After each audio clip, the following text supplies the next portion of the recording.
Really, it's my pleasure that I also thanks Dr. Neeraj to invite me as one of the coordinator. I understand this is a difficult subject.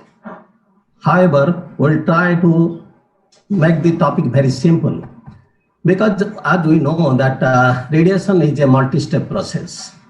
So it is very common that in random workflow, we are also more prone to commit a lot of mistakes. So I am happy that with me, my panelists are Dr. Madhu Sairam from Coimbatore, Dr. Suresh Kumar from Kottayam, Dr. Anil Kumar Dhul from Rohtak. Besides, I also ask the presenter to stay and also for discussion. So we know that the radiation is a multi-step process. So there is more chance that yes, we can also commit the mistake. The errors are more prone in the field of radiation oncology. So if you'll see here that if we are going to treat the patient and we commit the mistake, definitely we'll commit more mistake and also there is more chance of the failure. There is more chance of the side effects. But really, how far we are conscious about it? So with this background, let me ask Dr. Madhu Sairam. Dr. Madhu is here? Yes, sir. I'm there, sir. Yeah. Do you hear me? Okay. Yeah. Dr. Madhu, so yes, what is your comment that in radiotherapy, do we commit any mistake during our treatment with radiation? If so, what is the incidence of reporting? Yes, sir. I think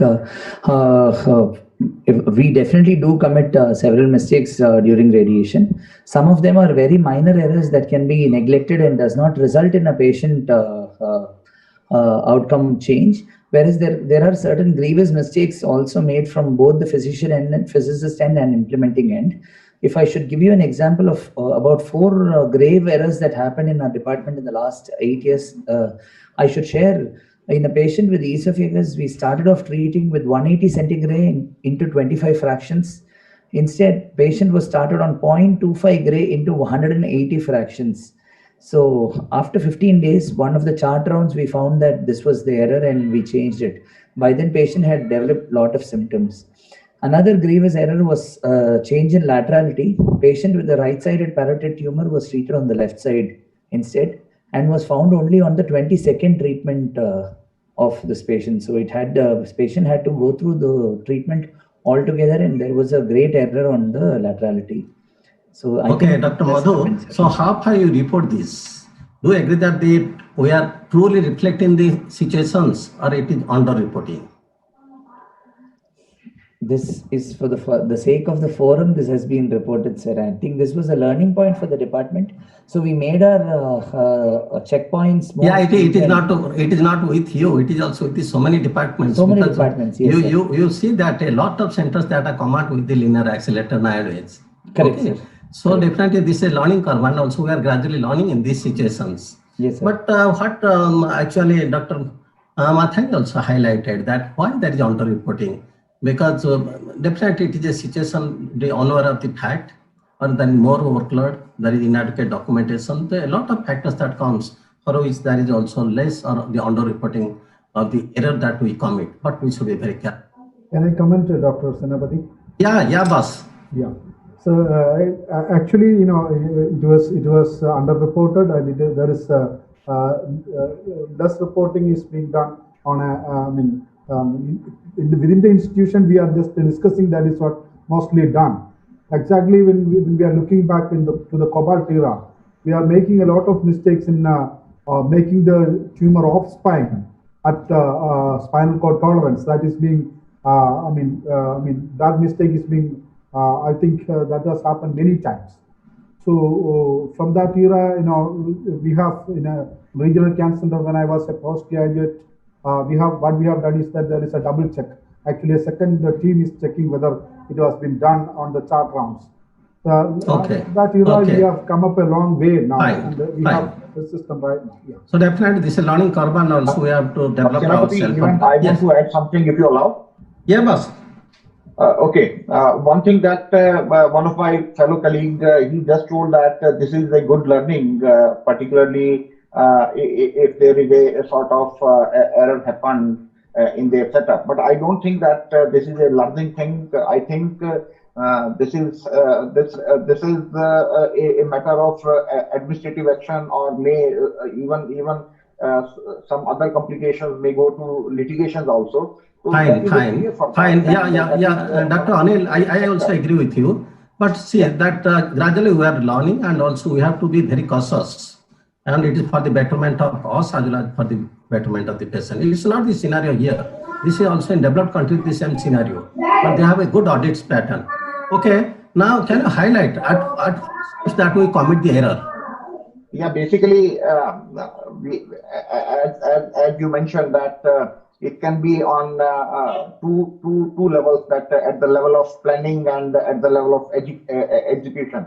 At the level of planning, the CT data, suppose we are acquiring, there can be some incorrect acquiring of the data, or the localization of ISO center that is not correct, or we have the target delineation that is not we have not done in a proper way, and the sparing of normal structure is not done in a proper way. There is a previous history of treatment which is not documented, like my fellow colleague just told, that there is some previous history of treatment, and in head and neck cancer, it's already there, the patient was treated, and during the further radiation, they have missed the spinal cord sparing. So that may lead to some severe Okay, which, okay. which Beside should be that, avoided also we come properly. across with some machine factors and also the motion managements. So a lot of issue also comes to the picture. So with the background, let us go to our first topic, that is the first presentation. The question: do you feel that APC with Six Sigma is beneficial in reducing the error during external beam radiotherapy? Yes. Dr. Madhu? Well, this looks like, in a few days, automated plan check and this Six Sigma concept may become a business model actually. So if we have this as a checklist, I think there will still be scope for manual errors. I think machine generated a checklist could be a good way. That is what this paper actually mentions, sir. But I'm not sure if all departments can procure this and go ahead based on this particular software, sir. Okay. Fine. So now let us go to the second paper. This second paper, because what is the aim of this study? Why this study has been presented, and it has been highlighted that this is on the OAR. And particularly, if you see that the 23% of content submitted to a multi-center peer-reviewed long steroid radiation therapy study needed major revision. That's the Western paper. Yes, sir. I think considering that SBRT, where the slices are very thin slices generally, and there are too many structures to be contoured in each the scope of errors is quite high. So I think in this they have used the technique auto segmentation, and particularly for the auto segmentation they have used the convolutional neural network. I understand this is a topic because most of our radiation oncologists are not well versed what the term convolutional neural network means. So it is just a simple thing I can show here. It is a type of artificial neural network, and it is used for processing of images and understanding the images. Because you can see here, this is a MRI image, and also it is the input of the MRI image, and that go for convolutional neural network, and the output, whatever we get, it is the output. It predicts whether it is a normal or it is a disease process, or if it is a disease malignancy, what stage of the disease, and exactly what is the site of the localization. So this is a computer model and very ideal model, and it takes an image as input and gives us the content of an image and characteristic of the image, which the clinician can highlight or understand that what this image is. So based on this, the quality assurance of content in this topic, what is the outcome? What Dr. Anil, can you highlight on this for the paper 2? Yeah, in this, as we can see that the balance accuracy for all the OARs was greater than 0.95, and it's indicating that more than 95% of the contours were recognized correctly, and no future manual rechecking was required. So that is the main thing, is just to highlight this particular fact by this particular study. And because the rest of the things we are not using in our department, so I think I will not be the right person to answer this. Okay. Dr. Mathangi, can you comment on this? Because we are using this for the OER, particularly segmentation OER. Especially when SBRT is considered, the uniformity is very, very important. And the contouring, because when we prescribe in CCs and percentage, it becomes very, very important because our dose specifications has to be very accurate. Not just for comparisons with other departments, it is for our own, because once the guidelines are set for specific volume. It is not like, because I have seen in many centers that they just randomly draw the entire abdominal bowel lobe. It is not that way. And when prostate is being contoured, you have to exactly contour only 2 centimeter above and 2 centimeter below. But most of the site, if they are not clear about their normal contouring structures, they would contour the entire rectum. Then the specifications or the constraints will not suit you. So I really appreciate if such contouring systems are for normal tissues also are equally required. Probably we may adjust for the expansions and filling. Fine. So can we apply this for this also abdominal organ, particularly bowel bag and bowel lobes? That is a little difficult question, sir. It may not suit every patient. That may need corrections, but at least you will know that this is the way, this is the levels you have to stop. You cannot just keep contouring more and more. That may little guide the institutes, and it may become uniform across different departments. Yeah, Dr. Suresh, this is for the abstract number 3. It is the start of radiation after simulation. When to start the radiotherapy. So what is your practice in your institution? On an average, after how many days of CT simulation you start the treatment? So basically, when we are looking at busy centers like a community hospital like ours, it's a medical college hospital. So it's a very difficult question to answer. It will take 2 weeks, sometimes for some patients 2 to 3 weeks to up to 6 weeks. So that's a very tough time for some of those patients. So it's always to have an off-by policy. It's better. Okay, Dr. Mathangi, how many days that you take in your institution approximately? Sir, usually when I was studying and it was in a government, Madras Medical College, it definitely took a little longer time because the number and workload is very high. But in private hospitals, I don't think we have the liberty of even extending for more than 1 or 2 days.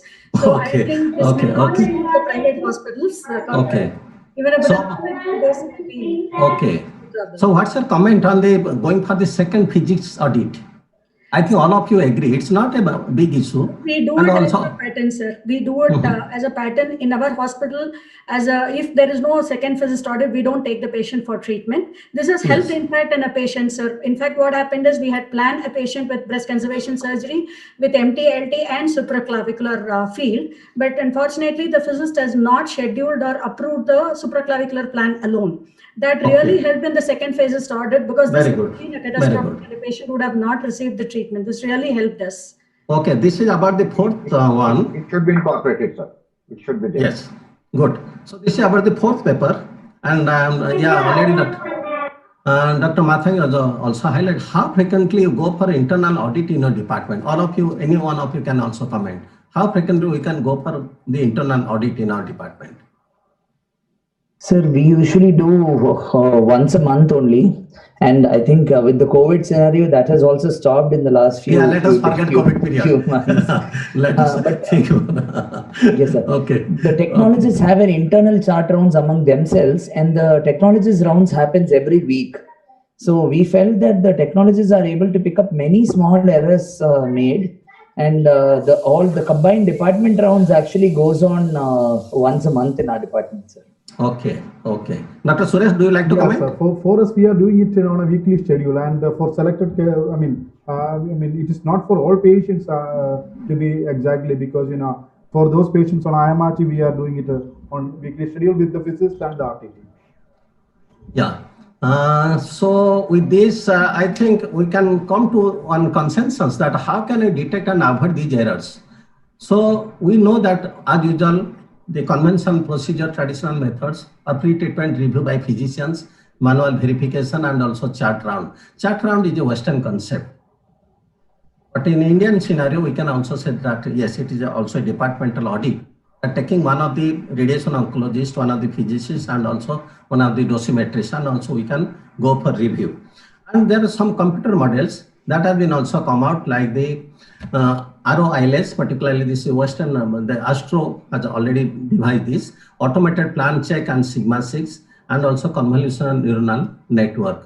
Besides that, any of our panelists can add anything to this?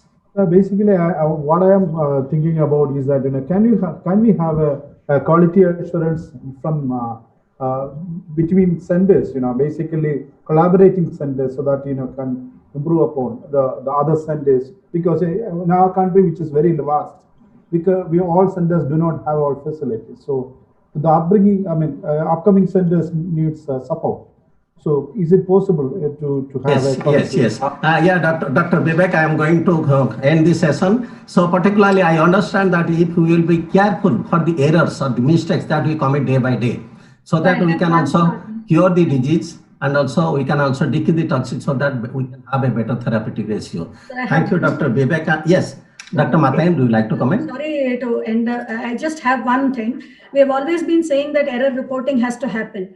But I'm really not sure, is there a system of error reporting? Because we know that physicist and quality errors, all those things are happening via the ARB things. But for physicians, is there really error reporting system? We really do not know. Yes, madam, we have a reporting system, but it's a penalizing system, where if we report an error, there could be a penalization for the department. Yeah, so let us do one thing. Let us come with a consensus, and also can put it in our association that URA also. I think ICRO can take up that, sir. ICRO can. Yeah, Dr. Suresh is there. Suresh will take the lead. Thank you. And thank you, Dr. Neeraj Jain, for excellently coordinating this session. Thank you, Dr. Vivek, and also Dr. Neeraj. We have received a message from the organizers to end the session. So I thank Dr. Senapati for the excellent slides and discussion, all the experts and all the speakers and all the original researchers who presented these papers. And we end this session. Thank you very much. Over to the